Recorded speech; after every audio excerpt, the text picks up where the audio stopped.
Hey everyone, welcome to another deep dive. Today, we're going to be diving into the minds of successful inventors. How do they do it? What sets them apart? It's a really interesting area, right? It's not just about having a good idea. It's about having the know-how, the creativity, and that almost sixth sense for what users want even before they know it themselves. Exactly. And lucky for us, we've got these excerpts from this PhD dissertation, hmm and it's not just some dry academic thing.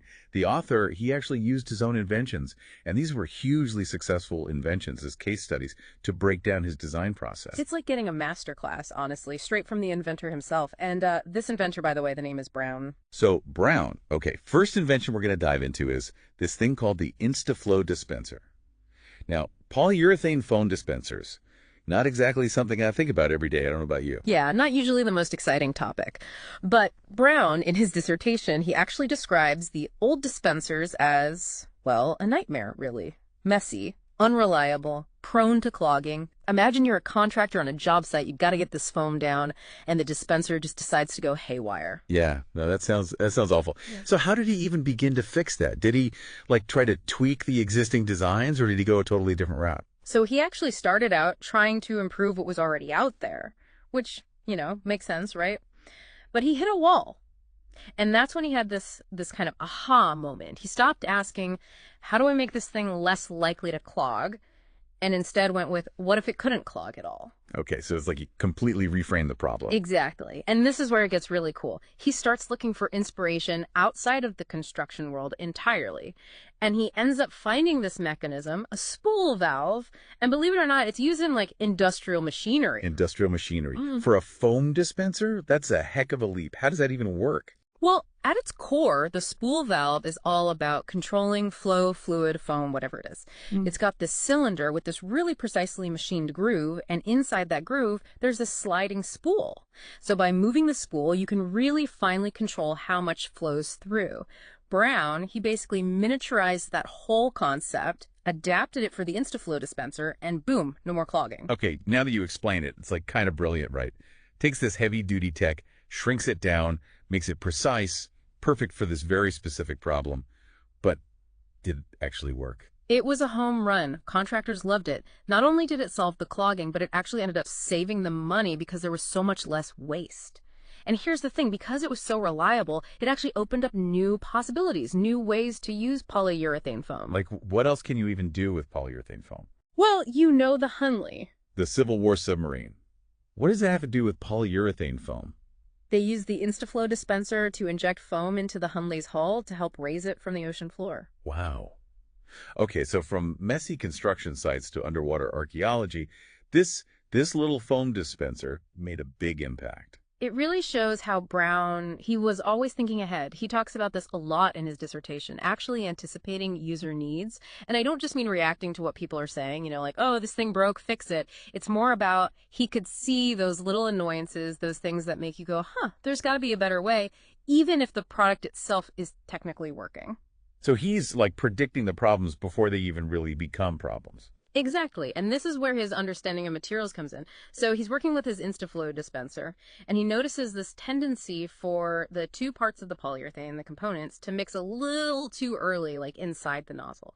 It wasn't a huge deal at that point, but he just had this feeling, this hunch, that it could become a bigger issue down the line. Okay, so how do you even solve a problem that doesn't quite exist yet? Well, Brown, he starts experimenting with all these different materials for the nozzle, specifically the valve system inside. And get his solution, it ends up being this brilliantly simple thing, but also kind of funny. He uses the same flexible plastic they used to use in floppy disks. Remember those? Floppy disk, that's amazing. I mean, who would have thought? What's so special about that particular plastic, though? Well, it turned out to have this perfect balance of flexibility and durability.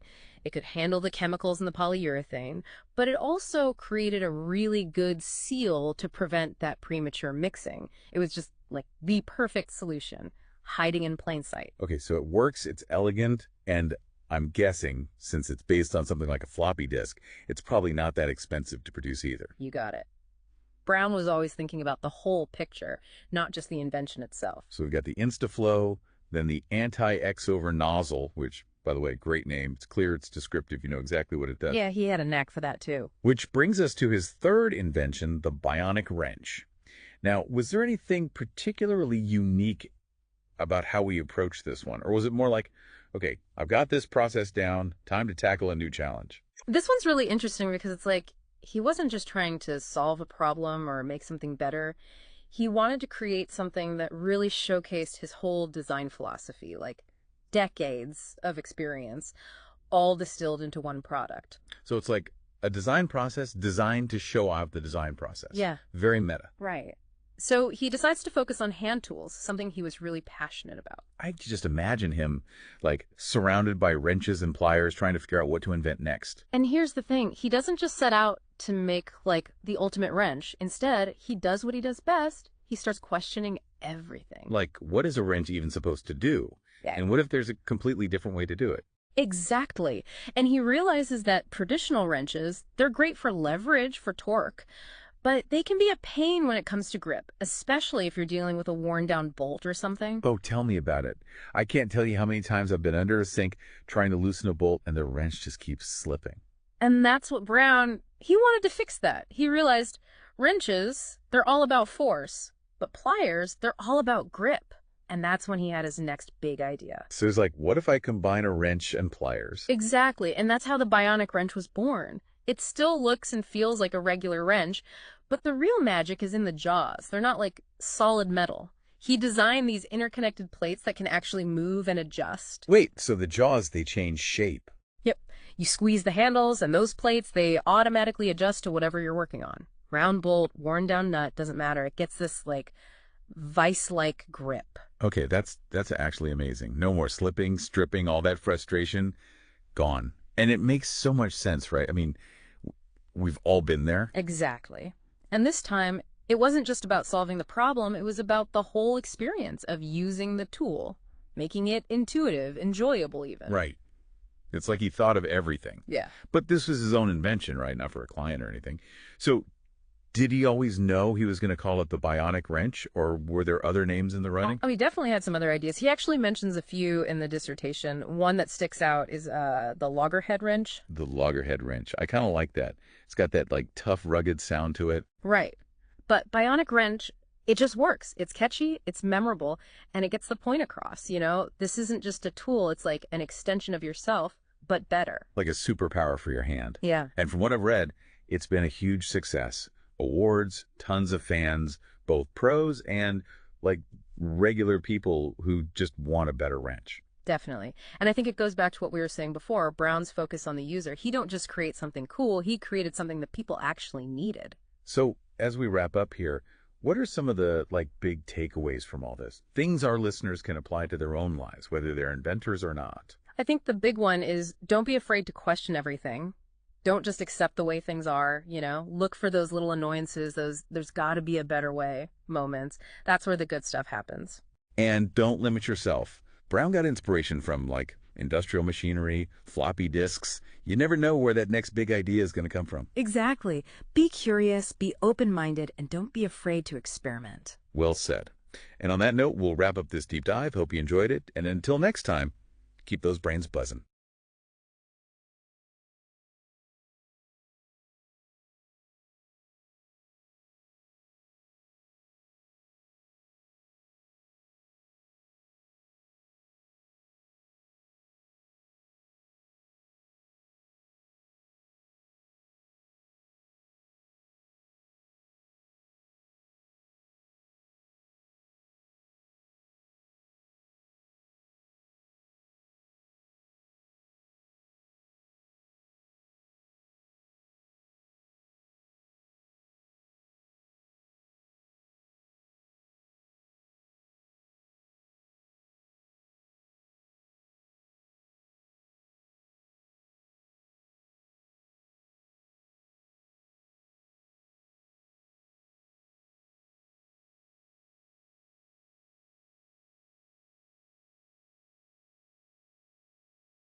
You ever get that feeling like you're just drowning in information, articles, PDFs, websites, all promising to like unlock the secrets of the universe? Or at least help you finally finish that research project you've been putting off. Exactly. It's like trying to drink from a fire hose, I mean, I love learning new things, but who has the time to actually go through all of it? Wouldn't it be amazing if there was some kind of like AI that could do the reading for you? Mm-hmm. And then just like tell you the good stuff. Well, what if I told you that's exactly what we're diving into today? Wait, seriously? Yeah, it's called NotebookLM, and it's Google's latest AI assistant. And get this, it just got a major upgrade, and it's available worldwide now. We're talking potential game changer here. Okay, you've got my attention. Really? So we're basing this deep dive on a recent article from Google's keyword blog. Catchy title, by the way. Right. NotebookLM goes global with slide support and better ways to fact check. Definitely snagged my attention. But let's back up a bit for our listeners who might not be familiar. What exactly is NotebookLM and why should they care? In a nutshell, imagine you're working on a project, could be for work, for school, even planning your next vacation. And you've got, a ton of research. A mountain of research, probably. Let's be real. Right, exactly. NotebookLM is like having this super smart research assistant, someone who not only reads it all for you, but then can answer any question you have about that information. Okay, so it's like more than just a summary, right? Way more. It's about creating this dynamic knowledge base, but it's tailored to your source material. So it's like having a personalized expert on whatever you're researching. And the really cool part, this new version, it's powered by Google's latest AI model, Gemini 1.5 Pro, which is basically like giving your research assistant a massive brain upgrade. Exactly. And Gemini 1.5 Pro is designed to work with all different types of information really effectively. Okay, so it's powerful, that's clear. But what can this thing actually do? Like, let's talk features.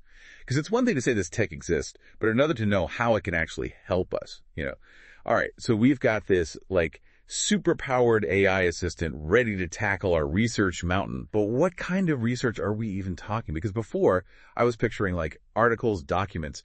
But this article mentioned some pretty wild source material, right? Yeah, and that's actually one of the big things about this update. NotebookLM has basically expanded its definition of what it considers, like, source material. It's not just about text anymore. Okay, so spill it. What else can it handle? Remember those Google Slides presentations we all know and maybe don't love as much? NotebookLM can analyze those directly. Wait, I can feed it a whole presentation. Yep, but it gets even better. You can now even give NotebookLM.web links as source material. Hold up. It can learn from an entire website. That's insane. Okay, but let's say I feed it a bunch of info, right? Ask my question, get an answer. How do I know it's actually giving me good information? Like, am I just supposed to take its word for it? And that's where one of my favorite new features comes in. Inline citations. Just like a good research paper, NotebookLM now tells you exactly where it got every piece of information from. Wait, you mean like footnotes, Yeah. but for AI? Exactly. You see an answer, and right there, you'll see a citation. Click it, boom, you're taken straight to the source. No more black box AI. You can verify everything yourself. Okay, now you're talking. Big hope. I love the idea of an AI assistant, but also I want to be able to double check its work, Yeah. especially if I'm actually using it for something important. Absolutely. And for people who, like me, really need things organized, the new notebook guide feature, game changer. Imagine this. You just came out of a meeting, your notebook's full of messy notes. You're describing my life right now. Right. You feed those notes to NotebookLM, it can automatically turn them into these easily digestible formats, like a nice organized FAQ document. Hold on. So it's like it attended the meeting with me, took notes I can actually understand later. That's wild. Exactly. Or let's say you need a quick briefing on something. NotebookLM can take all those materials, create a concise summary, hit all the key points, even generate a study guide if you're prepping for an exam. My mind is officially blown. This is so much more than I even thought we were getting into. Yeah. Speaking of which, we've talked about research a lot, but this article mentions some really unexpected ways people are using NotebookLM. Like, way out there. It's true, and that's what always fascinates me about, these big tech leaps, the effects they have way beyond what they were even designed for. All right, so what kind of unexpected uses are we talking? Give me the good stuff. One that jumped out at me was this guy, Thomas Gom. He's in Palm Bay, Florida.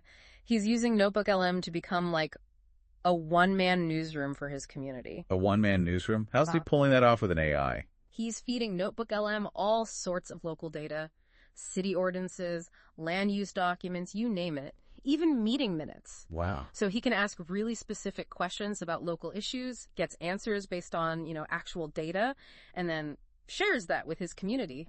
Citizen journalism, but powered by AI. That's amazing. It really shows this tech isn't just for, like, the big tech companies, right? It can give individuals real power. What other surprising use cases were there? So we've gone from AI analyzing meeting notes to powering citizen journalism. I'm already seeing the potential here, but what else is out there? What other creative uses did you come across? Well, one that I thought was really interesting involves the world of sales. There's this consultant, Victor Odefu, and he's using NotebookLM to totally revamp how he does sales training. Now that's interesting. Sales isn't the first thing that comes to mind with AI, but I can see how it could be useful. What's his secret? Victor feeds NotebookLM hours of recorded sales calls, like transcripts, tons of them. Then he can ask NotebookLM to pinpoint those winning strategies. Like what phrases closed deals, what objections kept coming up, that kind of thing. So it's analyzing every sales call, finding the patterns, and basically telling you what works and what doesn't. That's incredibly valuable insight. Exactly. Turning that raw data into actionable stuff. Instead of relying on gut feeling, Victor's using data-driven strategies to inform his coaching, give his clients an edge. This is incredible. Okay. Got to ask about this last week because it sounds like something straight out of fantasy. The article mentions NotebookLM and Dungeons & Dragons. You read that right. Believe it or not, some serious Dungeon Masters are using NotebookLM to, wrangle those massive worlds they create for their games. We're talking intricate details about cities, histories of kingdoms, even the backstories of their characters, all organized and accessible through NotebookLM. Hold on. So instead of flipping through notebooks or endless files, they just ask NotebookLM. Like, hey, what's the history of the Dragon Knights? And boom, they've got it. That's next level DMing. Exactly. It frees them up to focus on the storytelling, the creative parts, which is what makes it fun. Right. Okay, so we've covered a lot of ground here. Yeah. From the technical features to these, mind-blowing use cases. But let's bring it back to our listeners for a minute. What does this all actually mean? This tech is amazing, but is it really something the average person needs to worry about? It's the big question, right? Here's the thing. What's so exciting about NotebookLM, especially now that it's global, is it's this real shift in how we deal with information. This isn't sci-fi anymore. It's here, it's accessible, and it can change how we learn, how we work, even how we play. I gotta admit, it's a little intimidating. Where do I even start? There's so many possibilities. It can be overwhelming for sure. But good news is you don't have to be an AI whiz to use it. Just start thinking about the challenges you face. Drowning in research, struggling to keep your notes straight. Wish you had an extra brain to help manage it all. That's where NotebookLM comes in. It's like a superpower for your brain. Helps us cut through the noise, get to what matters. This has been an incredible deep dive, and honestly, I'm feeling really inspired. Thanks for breaking it all down for us. My pleasure. Always fun to explore these new technologies, see how people are using them in such creative ways. And for our listeners, we hope this deep dive has given you some things to think about too. Because if NotebookLM can help a citizen journalist or a dungeon master, just imagine what it could do for you. The possibilities really are endless. All right, ready for another deep dive? Today we're taking a crack at the Federal Register. Oh, the Federal Register. People hear that and think, boring. Right. Dusty old government documents. But I actually think they're kind of interesting. It's like a little peek behind the curtain to see how things really work. Exactly. It's the government telling us, this is what we're doing, this is what we're changing. Today we're looking at the September 11th edition, right? Yeah. Your pick. And there's some really fascinating stuff in here. I was immediately drawn to this section on the Autism Longitudinal Data Project. Oh, yeah. Johns Hopkins University is getting a huge grant for it, almost $500,000. I know that's an area you're really passionate about, especially with your background in. Absolutely. This project is so important. They're trying to build this massive database, collecting information over time to really try to understand autism better. It's like, finally, we might get some real answers. There's still so much we don't know. It's true, and this kind of research is crucial if we ever want to develop better treatments and support for people with autism. Okay, switching gears for a second. We've got the FDA giving the green light to something called a whole exome sequencing constituent device. Whoa, what is that? I know, right? Sounds like something out of Star Trek. Seriously. But basically, it analyzes a huge chunk of your DNA. The FDA is classifying it as Class 2 with special controls. Ah, special controls. Yeah. That means they're trying to walk that tightrope between, encouraging innovation, but also... Be sure it's safe. Exactly. You don't want some new medical device going haywire and giving people the wrong diagnoses or something. Right, so these special controls are like safeguards. Yeah, they're making sure the tests are accurate and reliable, especially as we move towards this era of personalized medicine. That's fascinating. Tailoring treatments to your specific DNA. It's like the future is here. But okay, enough about DNA. Let's talk about California. Oh, what's going on in California? Well, the South Coast Air Quality Management District, CEQMD, Sure, CCAQMD. they're cracking down on pollution from warehouses. And I was like, warehouses? How can a building pollute? It's not the building itself, it's all the trucks. They come and go all day long, spewing out exhaust. So SCAQMD is saying, hey, you need to get a handle on that. So it's about regulating those indirect sources of pollution. Exactly. And you know what? It caused a whole legal battle. The trucking industry sued, claiming overreach. Oh, no way. What happened? Well, the EPA actually sided with SCAQMD. They said, nope, they're within their rights to regulate those indirect sources. Wow, that's a pretty big deal. It sets a precedent. You know, as we get more serious about climate change, we're going to see more and more regulations, even in unexpected places. Okay, let's talk artificial intelligence. This one feels like it's straight out of a movie. What is it? The Bureau of Industry and Security, they want to know who's building those super powerful AI models. The ones that can, like, predict the future and stuff? Pretty much. They're talking about AI that can process insane amounts of data. If a model exceeds 10 to the power of 26 computational operations. 10 to the what? I know, right? It's a ridiculously large number. Mm-hmm. But anything over that, the government wants to know about it. They're worried about some supercomputer becoming self-aware? Huh. Well, maybe not that. Mm. But seriously, they're thinking about the potential risks. I mean, this technology could change everything. It could be used for good or bad. It's like any powerful tool. Right. They specifically mentioned dual-use applications, meaning AI that could be used for, say, medical breakthroughs. But also, like, military purposes. Exactly. It's a double-edged sword.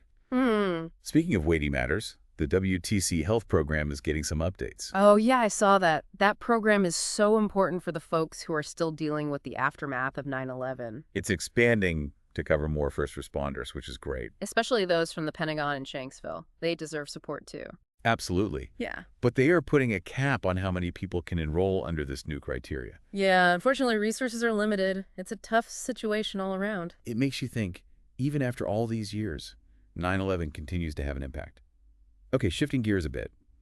Reading through this Federal Register, it's like looking at a giant messy map of everything the government does. What do you mean? It's just so random. Yeah. You've got regulations on, like, woven sacks from Vietnam right next to updates on autism research. That's the thing about the Federal Register. It covers everything. It can be a lot to process. Seriously.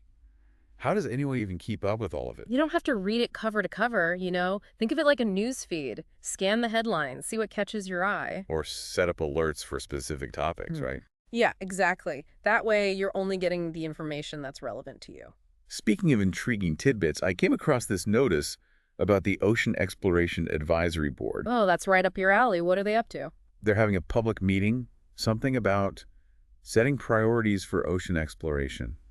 I figured you'd know more about that than me. Well, they're responsible for advising NOAA on all things ocean exploration. You know, like where to send research vessels, what kind of projects to fund, that sort of thing. Fascinating stuff. And speaking of fascinating, it's National Hispanic Serving Institutions Week, apparently. Did you know that? I did. It's a great opportunity to recognize the incredible work these institutions do in supporting Hispanic students. It's so important to celebrate that. And speaking of celebrations, looks like it's also National Grandparents' Day. Ah, that's sweet. Time to call Grandma and Grandpa. Right. All right, back to the serious stuff. The National Marine Fishery Service is adjusting the fees for seafood inspection services. Oh, that's interesting. I wonder why they're doing that. I'm guessing it's not just about balancing the budget. No, those fees are crucial for maintaining the safety of our seafood supply. That's right. Those inspections make sure the fish we're eating is actually safe. Nobody wants a side of food poisoning with their salmon. Okay, get ready for this. We've got an international intrigue situation brewing. What? Tell me more. The Department of Commerce is investigating laminated woven sacks from Vietnam. Laminated. What? Woven sacks.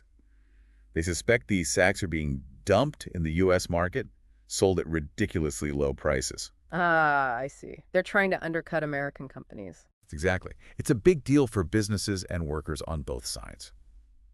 Going through all this just proves the Federal Register is not as boring as people think. Not even close. It's a front row seat to the drama of global trade, government regulations, you name it. It's funny how we jump from these massive global issues to things that feel so much smaller, more personal. Like this next one. What's that? The Department of Transportation is giving the Hawaii DOT a pass on something. A pass? What do you mean? So it has to do with commercial driver's licenses for people from the freely associated states. Okay, those are, remind me. Like Micronesia, the Marshall Islands, places like that. Right. They have that special agreement with the U.S. Exactly. Citizens can live and work here, but it's not always easy for them. Anyway, this exemption lets Hawaii give them regular commercial licenses. Instead of those special ones they usually need. Makes sense. Imagine trying to get a job as a truck driver with one of those non-domiciled licenses. It's a headache they don't need. Good for Hawaii for sorting that out. Right. It's those little things that can make a huge difference in people's lives. Okay, let's talk money. Uh-oh, my least favorite subject. Well, the SEC is proposing some big changes to the rules around mutual funds. Oh boy, what are they up to now? More transparency, apparently. They want these funds to file quarterly reports. Quarterly, instead of... I think it's just once a year right now. Wow, that's a big change. I guess the idea is to help investors, right? Exactly. Make it easier to understand what's happening with their money. Sounds good in theory. But some of those finance guys are going to be grumbling about more paperwork. For sure. Yeah. You can't please everyone. All right, from Wall Street to every workplace on the planet, I guess. OSHA is back. Back. What have they been up to? They're really pushing those on-site consultation agreements again. Oh, right. I'd forgotten about those. Those are great for businesses. So it's like having OSHA come in and do a safety check before anything goes wrong. Pretty much. They'll help you spot potential hazards, give you advice on fixing them. It's like a free safety audit. Basically. It's a win-win. Businesses get a safer workplace, and OSHA hopefully has to deal with fewer accidents down the road. All right. Well, we've covered a lot of ground today. What stands out to you from this deep dive into the Federal Register?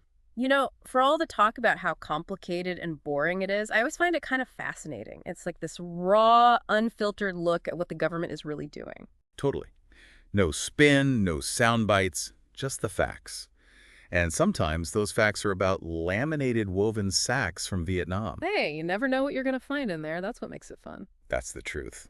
Well, thanks for being our guide through this maze of information. Always a pleasure. Anytime. And to everyone listening, keep an eye on that Federal Register. You never know what might affect you. And on that note, we'll wrap things up. Until next time, keep diving deep.